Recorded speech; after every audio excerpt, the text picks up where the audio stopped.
प्रधानमंत्री नरेंद्र मोदी लगातार तीसरी सरकार के पहले बजट, केंद्रीय बजट, वित्त मंत्री निर्मला सीतारमण ने आपको बता दूं कि मिडिल क्लास को बड़ी राहत देते हुए आयकर सीमा को छूट लगातार बढ़ा दी है। यहाँ पर बजट में शिक्षा, स्वास्थ्य, किसान, युवा से लेकर महिलाओं तक का ध्यान रखा गया है। तो आइए जानते हैं कि रक्षा खंड से केंद्रीय मंत्री ने बजट पर क्या प्रतिक्रिया दी है।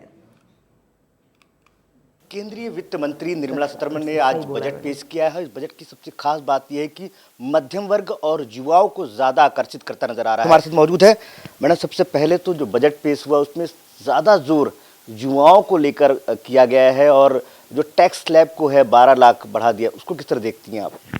मुझे लगता है एक बहुत ऐतिहासिक निर्णय आज फाइनेंस मिनिस्टर के माध्यम से लिया गया है। मैं सबसे पहले आदरणीय हमारे प्रधानमंत्री जी मोदी साहब और हमारे फाइनेंस मिनिस्टर निर्मला सीतारमण जी का मैं बहुत बहुत आभार व्यक्त करती हूँ कि उन्होंने इस बार का टैक्स, जैसे मैंने पहले भी बताया, कि एक विकसित भारत के संकल्प को पूरा करने के लिए उस दिशा में आज का पूरा बजट पेश किया गया है।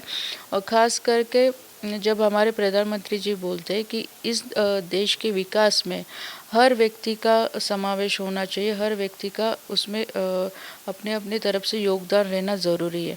और आज मुझे लगता है कि जिस तरह हर क्षेत्र, फिर युवा रहे, किसान रहे, महिला रहे, सबके लिए आज इस बजट में हमें कुछ ना कुछ अच्छा उनको देने के लिए दिखाई दे रहा है। और ख़ास करके जो मिडिल क्लास के बारे में अगर हम बात करें कि आज हमारे देश की आबादी अगर हम देखें तो 50 से 60% के बीच में मिडिल क्लास आता है जो सर्विस सेक्टर में काम करता है। आज उनको 12 लाख तक रिलीफ मिला गया है, क्योंकि आज ये 12 लाख मतलब बहुत बड़ी अमाउंट है।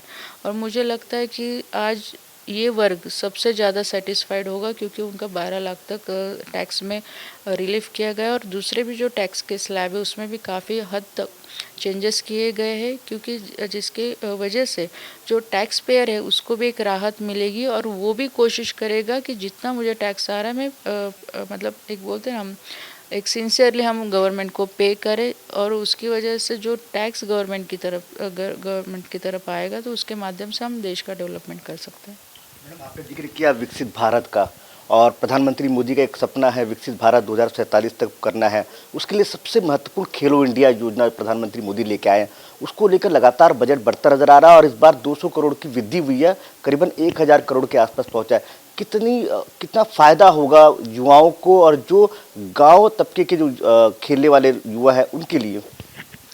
खेलो इंडिया के माध्यम से देश के हर युवाओं को फ़ायदा तो मिल ही रहा है। आज हम देख सकते हैं कि जो अभी हमारा पेरिस ओलंपिक हुआ उसमें भी जो मेडल लाने वाले कई खिलाड़ी जो है, जो पैरा में भी और हमारे नॉर्मल भी, उनका जो खेलो इंडिया से आए हैं उनको मेडल मिला हुआ है। तो मुझे लगता है कि खेलो इंडिया योजना जो बनी है केंद्र सरकार के माध्यम से, कि जो गाँव तक पहुँची है, और आज गाँव के लोगों को, बच्चों को भी पता चल रहा है कि ऐसी कोई भारत सरकार की खेल मंत्रालय के माध्यम से योजना है कि जिसके माध्यम से हम आगे आ सकते हैं, हमारा टैलेंट आगे आ सकता है और हम स्पोर्ट्स की तरफ एक करियर के विजन से भी हम देख सकते हैं। और मुझे लगता है कि खेलो इंडिया के साथ साथ हमारा कीर्ति प्रोग्राम है, अस्मिता प्रोग्राम है, ऐसे अनेक अलग अलग योजनाएं को जो पूरा खेल को एक अच्छा प्लेटफॉर्म देने की हम भारत सरकार की तरफ से कोशिश हो रही है।